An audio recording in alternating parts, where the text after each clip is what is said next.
Hi, Madeline again. This is the second part of the 3 workshop PowerPoints from the August 7th workshop. This is about coming up with clever activities to assess student learning outside the classroom. That is to say, program outcomes and institutional outcomes. So this is the one on program outcomes. So again, the idea here is that a course or service does not exist in a vacuum. No course is an island. Every course or service supports either a program outcome, it's helping students get to some degree knowledge, or it supports an institutional learning outcome, one of those general education skills defined in our institutional learning outcomes, or as in the case of most of our courses and services, both. So, or courses really, they support both. So here's an example, again, the business admin AST degree. The program learning outcomes tell you what students are going to be able to do if they pass all the classes required and optional for the degree. And here at random are just 4 of the classes listed as part of their degree, some required, some just optional. And selected are the outcomes in each of those courses that support the program outcomes. Now, not every single outcome in, say, Business 100 needs to be pertinent to the business admin degree, although it probably is, but it doesn't have to be, especially in something like math. That's from another discipline. So not every single outcome in the math course is going to support the business degree, but at least one of them should. So it's helpful to remember that we're looking at relationships. So here's some of the things we've done so far. We used to try to assess student learning at the program level by having a pop-up survey when students went online to Banner to register to take a degree. But the pop-up survey just said, on a scale of 1 to 5, here are the program outcomes. How well do you think you've mastered them? And they didn't really yield results we could talk about. And you'll remember that one of the criteria of a good assessment activity is, can you have a meaningful conversation about it? And this didn't really tell us anything we could talk about.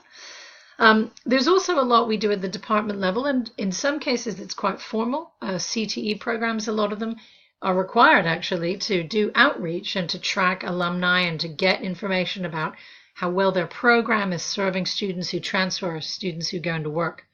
Other programs that prepare students for licensure exams, like cosmetology, they get the results of those licensure exams. So there's quite a bit at the department level that's quite formal. There's also some informal follow-up. I know we have faculty who, for instance, invite alumni of their program back to talk to currently enrolled students and ask the alumni, hey, is there anything that you feel now you wish we'd done more of here in our program? So we do some informal outreach too. We're trying now to, again, not so much get people to do new things, although if you've never done any of these things, you might want to do one. But as I say, a lot of us are already doing things. It's really now a question of thinking about what we're doing and remembering to report on it for program review. So some of the options we're trying now include surveys. Now, here's an example of a survey that we administered last spring in 2018 in the English department. And it's not the, on a scale of 1 to 5, how well have you mastered these outcomes?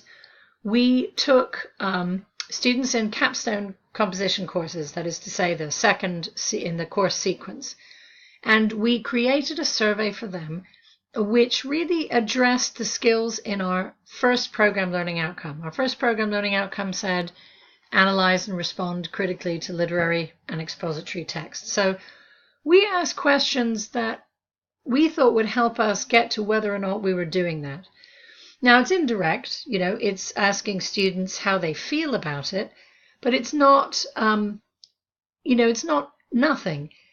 We asked, for instance, questions that were a little bit left field.